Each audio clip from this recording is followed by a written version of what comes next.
Are you seeing what's happening right now? As Taylor Swift moves through the room, the local economy around those tables improves. Taylor Swift isn't your run-of-the-mill pop star. And the Grammy goes to Taylor Swift.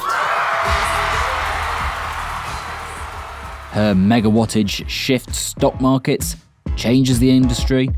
It even breaks records, like at the Grammys last weekend, when she became the first person to win a 4th Album of the Year gong. All I want to do is keep doing this, so thank you so much for giving me the opportunity to do what I love so much. Mind blown. Thank you so much. 7 days on, it's another busy weekend in Swift world. She's flying from her world tour in Tokyo to the Super Bowl in Las Vegas just to support her NFL-playing boyfriend, Travis Kelce. Turns out a relationship with Travis Kelce is quite popular, generating an extra $330 million for the Chiefs and the league this season. This all seems rather charming, romantic even. But the impending US election, mixed together with the paranoid theorising of right-wing internet culture, has gobbled all this up and spat out one hell of a conspiracy. It's not about her as a person, it's about the machine that's around her and how they can use the power of her celebrity. If Taylor likes something, they love it. And then there's whatever Benny Johnson is writing on Twitter, it's all fake. Taylor Swift exposed as a Fed op to rig 2024 election for Biden. Yes, you heard that right. We'll explain. You're listening to Stories of Our Times, from The Times and The Sunday Times. I'm Luke Jones. Today, Taylor Swift and the Super Bowl plot to swing the US election.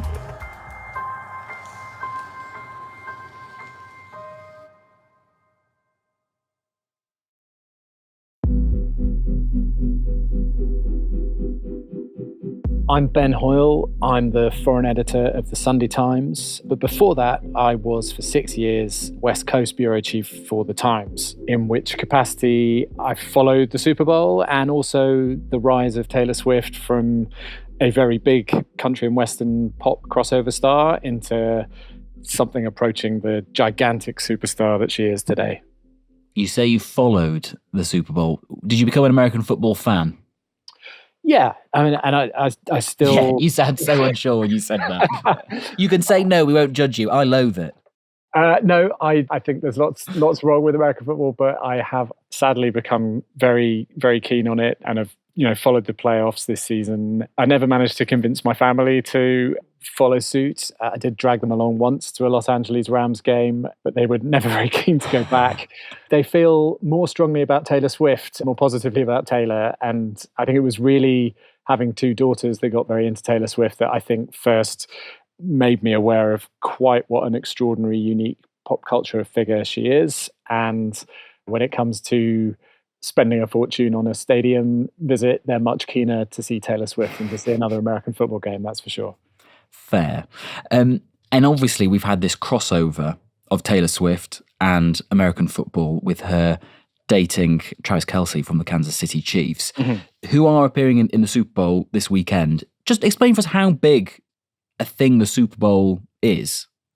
The Super Bowl is probably the single biggest television event of the year in the world, I would imagine. I mean, certainly in American terms, whether you're into football or not, it's one of the most quintessentially American events, and they take enormous pride in it.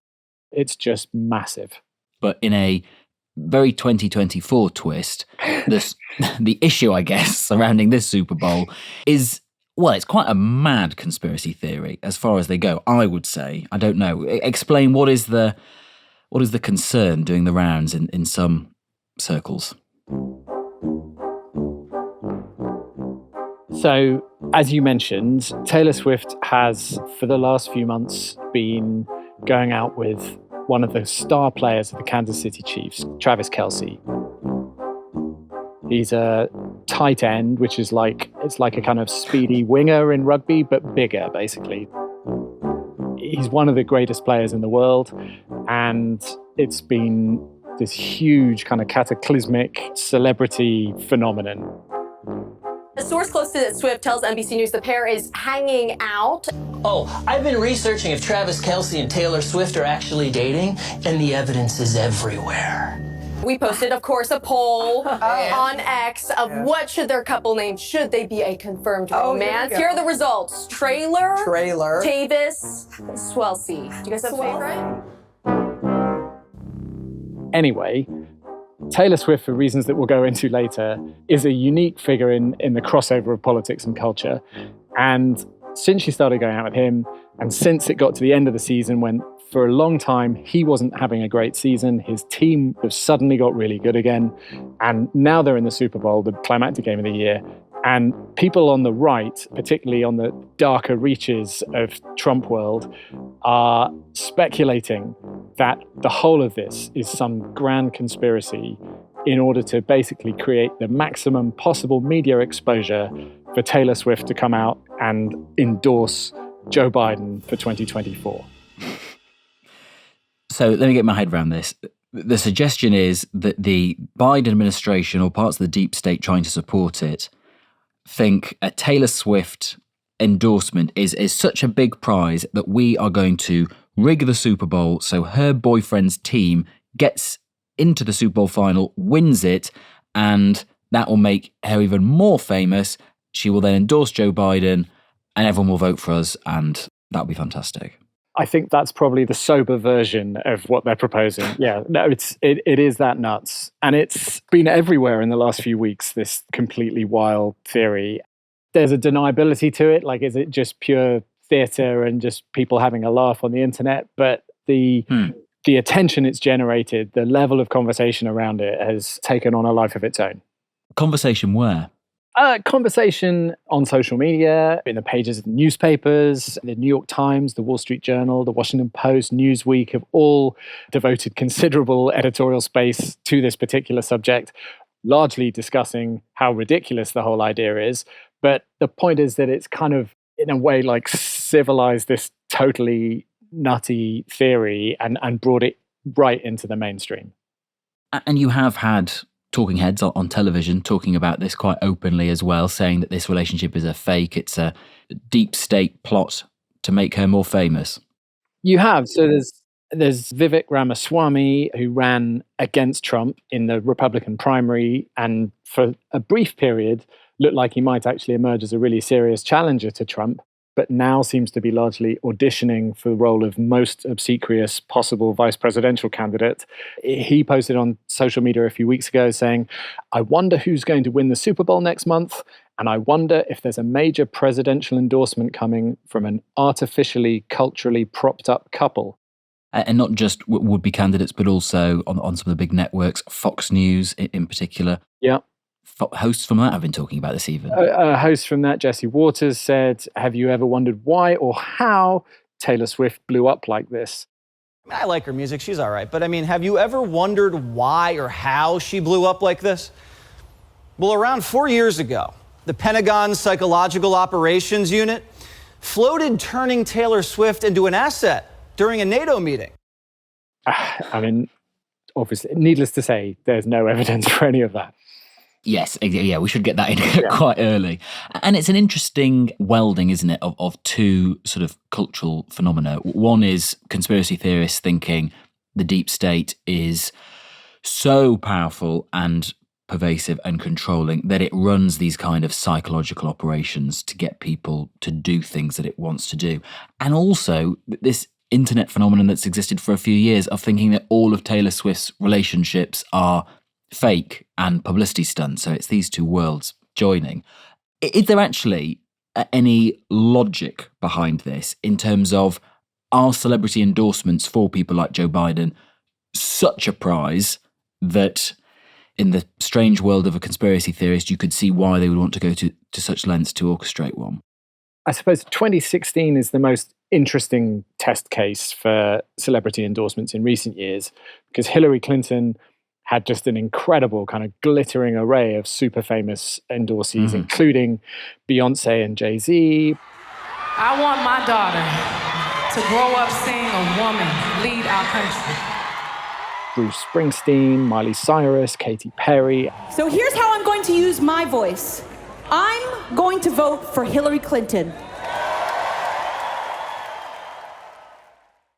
And she obviously lost. I suppose on the other side, though, you would say that the entire Trump candidacy in 2016 was a kind of endorsement of celebrity. It was Trump's television fame that helped provide the fuel for his extraordinary run to the White House. So it showed that people really do connect with what a famous person whose views they really care about, what that famous person thinks of who should be in the White House. And the thing with Taylor is that Taylor Swift is just a unique figure in American, even global pop culture. She's a behemoth. She is. I mean, it's not just all the records that she's smashed with her world tour. It's not just the record-breaking wins at the Grammys last weekend, but it's also the sense that people just connect with her. Just a vast number of people connect with her in an extremely personal way, and that she manages to straddle political persuasions, for the time being at least, in a way that is extremely unusual amongst major cultural figures today. Yes, and she does manage to, as you say, straddle all those different areas. I mean, there's the big sort of like pop hits like Cruel Summer, which is still in the charts here in the UK from her latest album. But of course, she had country roots. Our Song, people remember from when I was young. That was her in a sort of proper country days. So you can imagine there being people from around the political spectrum, and especially independents as well, who she could appeal to. She is not a absolute cutout Democrat or Republican. No, I mean, Taylor's different because she came out of the country and Western tradition, which is typically fairly rooted in quite conservative values. Her career began when she was very young, still a teenager, in Nashville, in the aftermath of the Chicks, formerly known as the Dixie Chicks, who had been just one of the biggest acts in not just country music, but the whole of American music. And they spoke out against George W. Bush and the war in Iraq in the early 2000s. And as a result, they were blacklisted from the country music scene and their career never recovered. The whole thing that happened with the Chicks had a huge effect on Taylor. And as a result, for the first 12 years of her career, Taylor Swift kept completely silent about what her private politics was. And yet we've had a bit of a shift in that, haven't we? She's gone to be increasingly small p political and then even big P political. Well, absolutely. She broke her silence on politics in 2018. So this was midterm elections, basically for Congress and various other smaller positions. She endorsed a couple of Democrat politicians. Got involved with politics or religion. Yeah, but this is on the home front. And also, back in the presidential election, I was in such a horrendous place that I wasn't going to pop my head out of the sand for anything. Later, we all got to see in the documentary that came out on Netflix, Miss Americana in 2020, the sort of behind-the-scenes agony of making that decision. I just really want you to know that this is important to me. I and this totally is something that, agree with the issue, but have let you me explain heard to you. her? Have you just Yes, heard? I've read the entire thing, and the bottom line right now, I'm terrified. I'm the guy that went out and bought armored cars. I worry for her safety as much as anybody does, maybe more. She just feels now that she has to be on the right side of history. And since then, she went on in 2020 to endorse Joe Biden, having not endorsed Hillary Clinton in 2016. She's also been really involved in political issue-based campaigning rather than for particular candidates, supporting the LGBT community, those sorts of things. And also policy areas that have directly affected her in the past. Many people will be aware of the idea of artificial intelligence deep fakes, and there's this awful trend now whereby people apply that to pornography and can put someone's face or body in pornographic videos that they've never appeared in. That happened famously to Taylor Swift, and so she's actually made that an issue which she's campaigning on, and it is making a bit of progress with. Yeah, I mean, I think that's just another demonstration of her clout, basically. She has not just a huge number of supporters, but she has a huge influence over those supporters, and therefore she can move the needle on issues like that. So if I'm 705-year-old Joe Biden and I'm looking at 34-year-old Taylor Swift and thinking, I'd like her endorsement because she will do this for my re-election chances, what is the this? What is he hoping for? I mean, there's the usual politician thing of hoping to look kind of connected to youth culture, but also very specifically, this is an election where the youth vote is potentially decisive and where the suburban vote is very likely to be decisive and where the female vote is critical as well. Taylor Swift is an enormous influencer in all three of those demographics.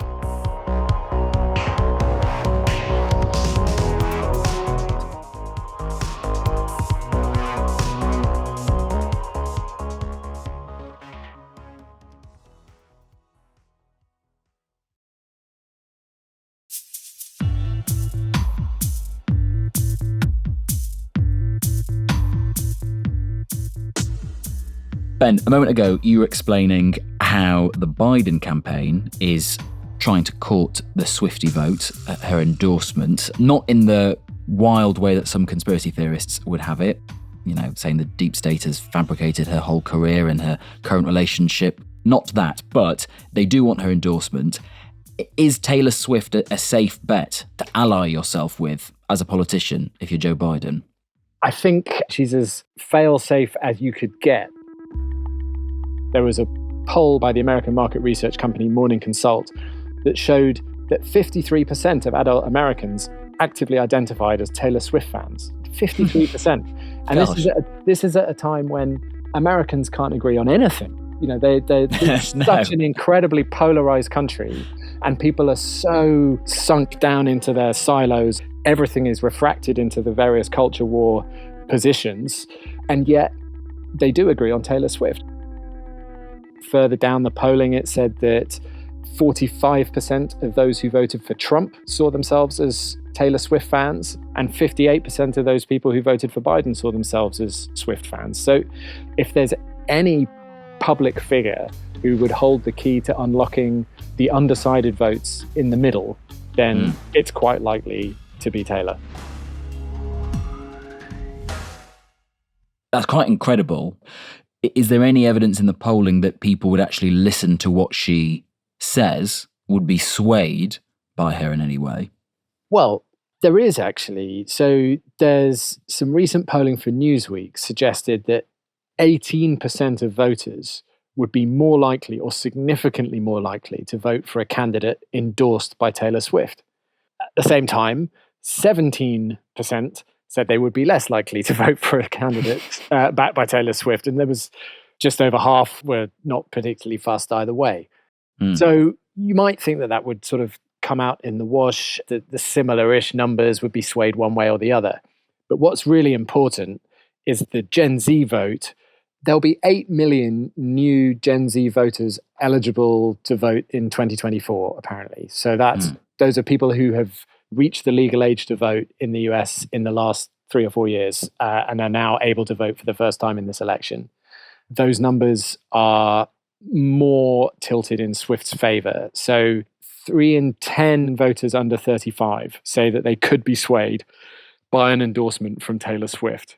And it may not just be a case of persuading them to vote for Biden rather than to vote for Trump. It's really, with voters of that age, it's much more about a get out the vote thing. So if you think persuading young voters to vote in Britain is difficult, voting in American presidential elections is just insanely difficult. In what way? You get a bundle of papers like a sort of telephone directory where you have to vote for so many different things all at the same time, all the way down to like who's going to be on the board of your local schools. You'll have ballot measures on, do we legalize marijuana in our state? So there's an off-puttingly enormous amount of paperwork involved. If Taylor can convince an extra 500,000 people in the key swing states to turn out and vote, and they vote Biden, that could be an absolute game changer. The last two elections, the actual destiny of the White House has come down to a few thousand votes in a very small number of states. Yes. So Ben, if we've honed in on what Taylor Swift's influence could be on maybe Gen Zers, but also it could be, suburban millennial mums in their 30s, late 30s, geriatric millennials, as I always laugh at hearing them referred to as. If that's just one part of this great big puzzle that is the 2024 US presidential election, what are the other things at play here that could affect the result? Because there's quite a lot going on. There's quite a lot of constituencies happy or not happy with various candidates. Yes. I mean, I think it would be a misleading simplification to say that whoever Taylor Swift supports would automatically end up waltzing into the White House. There's a lot of very big live issues around the economy, around people's perceptions of the economy. So the economy in America is doing brilliantly. Most economists seem to agree that it's doing very, very well. But the perception hasn't caught up with that. And there's a real schism in America as to whether people feel that the economy is working for them or not. So that's one huge thing. The economy is massive in every election. Also, foreign policy, typically not something that moves the needle in a presidential election. But in this election, it's looming really large because you've got Vladimir Putin and Ukraine. Biden wants to keep funding the war in Ukraine. Trump wants to just end it. And then most recently, the Israel-Gaza war has created a huge headache for Biden because America's historic support for Israel, which is something that Biden can't really be seen to undermine, has put him in conflict with younger voters and with Muslim voters. And then finally, the issue that's defining American politics right now is the America's southern border, which has become hugely weaponized by Republicans. They're pretty confident that on that issue, they can keep chipping away at Biden's support. So you've got those three huge issues, which are not going anywhere soon, and which Taylor Swift has little control over, it would be fair to say. Well, this is my sort of final point, because, and I'm loath to end every US politics edition of Stories of Our Times with a US public discourse point, but with all of those serious issues in play, why do you think, a tantalizing thought like, could Taylor Swift, nudge Joe Biden into a win? Why does that take hold so much in public discourse? I think because, politics is messy and politics is complicated, and conspiracy theories arise partly because we have this human need to turn things into stories that have nice, clear narratives and have good guys and bad guys. And there is an attraction for lots of people in putting famous faces onto all of the storylines here. So, the idea of strings being pulled behind the scenes to make Taylor Swift this kind of invincible, decisive tool of dark, malign influences is kind of irresistible for a certain kind of person.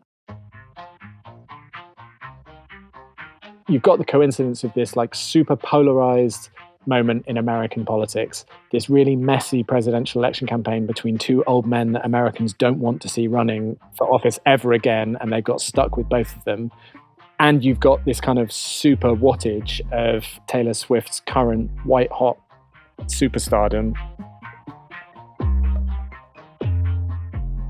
All of that adds up to this sense that you have this one extraordinary figure who somehow has to belong in the conversation about what happens in 2024 in America, whatever that conversation is. So whether the conversation is who's going to win the Super Bowl or who's going to win the election, somehow becomes obvious that it boils down to a country and western turned pop singer from Pennsylvania from a Christmas tree farm.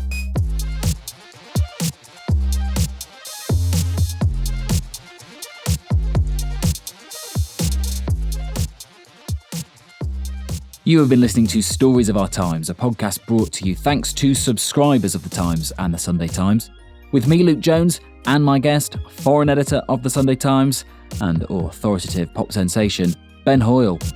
If it wasn't enough Taylor Swift to start your weekend, could I strongly recommend you check out an episode we did last January, How Taylor Swift Became the Voice of a Generation. This episode was produced by Taryn Siegel and Sean Bradley. The executive producer was Fiona Leach, and sound design was by Maula Seto. If you can, leave us a nice review. It helps other people flicking through the same podcast app find us. Goodbye.